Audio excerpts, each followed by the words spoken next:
Hey, what's up, Rise of Kingdoms? It's Bye here with another commander testing video. Today, we're going to test Charmatel together with Guan. Okay.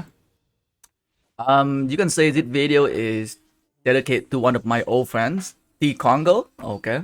Like T Congo is one of the one guy that love using Guan and Charmatel. Okay. And that was even before the museum buff were introduced. So now we got Traumatel with 25% infantry attack increase and 5% health increase here. So he even stronger now. So let's go ahead and do some testing today and compare, right? And to compare Traumatel with today, I think I'm gonna compare Traumatel with Alex. Okay, so Guan Alex is probably one of the very popular pairing that a lot of like free-to-play low spender player has, and many of us have Alex expertise way before as well. That is one of the reason why we see a lot of like Guan Alex being used. So let's compare Guan Traumatel with Guan Alex and see who's performed better, guys. Okay, so here is the side-by-side video comparison between the two commander pairing. So on the right hand side, we have Guan Alex, and on the left hand side, we have Guan and Charmatel with museum buff. Okay. So we'll see, right, who will be the last standing.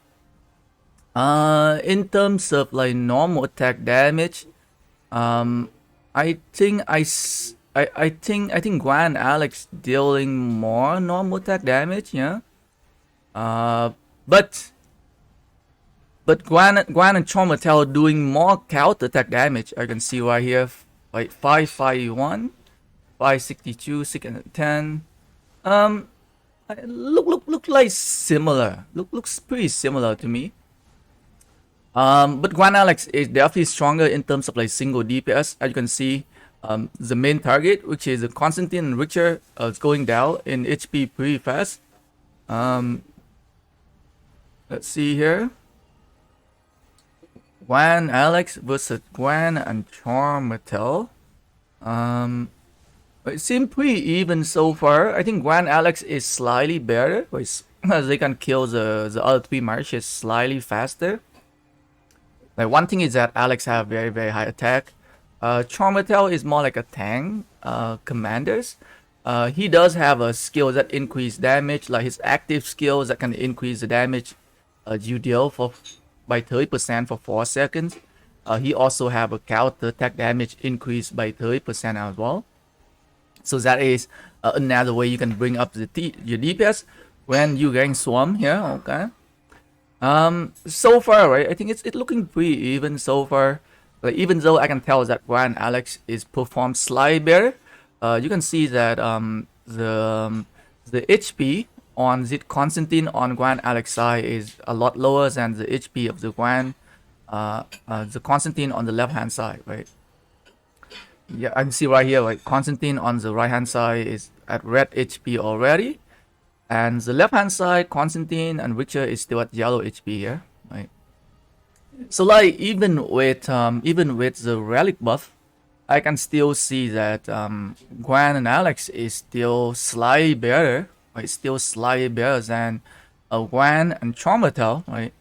And another thing is that Alex does bring in that debuff, right?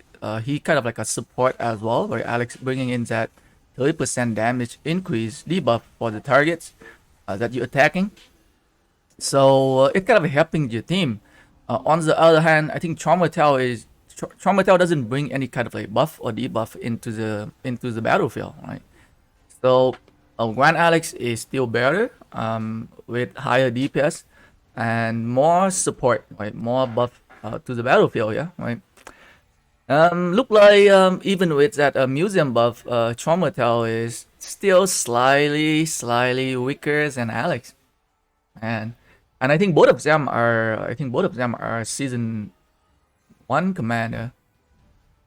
You know, Alex is season 2, right? Richard is season 1, Alex is season 2. Yeah. So yeah, right? I mean, like, hey, Guan Alex is still there, like still up there. But like, let's say if you like a free-to-play or low spender player, you just come out of season 2, KvK, or season 3 KvK, and you don't have your Alex, yeah, very high. And if your Traumatel skill is very high, then you can, I think it might be better for you just to using Guan and Traumatel nowadays. One thing is that Traumatel is free, right? You can get him from golden chest, right? And you can slowly working on his skill. And Alex, the thing about Alex is that you need to expertise him, right? So you need to invest, like heavily invest into Alex for him to be good. On the other hand, right, even if you get like Traumatel, even if like a 5 1-on-1 Traumatel, you can get the museum buff, which will help boosting his stats by a lot compared to Alex, right? So this is the advice that I have for like a lot of the free to play or low spender out there who haven't worked on Alex yet. But I would say leave your Alex, right? Leave your Alex now, and just use the Traumatel, right? If you are looking for like a second commander to pair with your Guan, I think Guan and Traumatel is a solid choice. Even though in the tests they don't perform as good as Guan and Alex, but as I mentioned before, for Alex to be able to perform very well, he need to be expertise, which can cost you a lot of sculpture. And you could save those sculpture nowadays to invest on some of the layer commander, right? Like Sapiel, right? Sapiel is one of the layers infantry commander, which is very good. Or I think Guan is definitely the number one choice. Like, I think Guan and Sapiel, I think they are equal in terms of like who should you invest in first. I think you can't go wrong with either one of them. And if you want to go on some cavalry, right, you might want to go with Nevsky or Joan of Arc Prime coming out, right? So you don't want to invest on some of the old commander like Alex anymore. To be honest, right? I mean, there are other option, right? I think Traumatel is a very good option for a free to play or low spender player. Yeah, guys, right? That is it for today's video testing. Let me know what you guys think about the commander pair. Right? Do you think Guan and Traumatel can be a good replacement for Guan and Alex for a lot of like free to play or low spender players, guys? Thanks for watching the video, guys. Peace.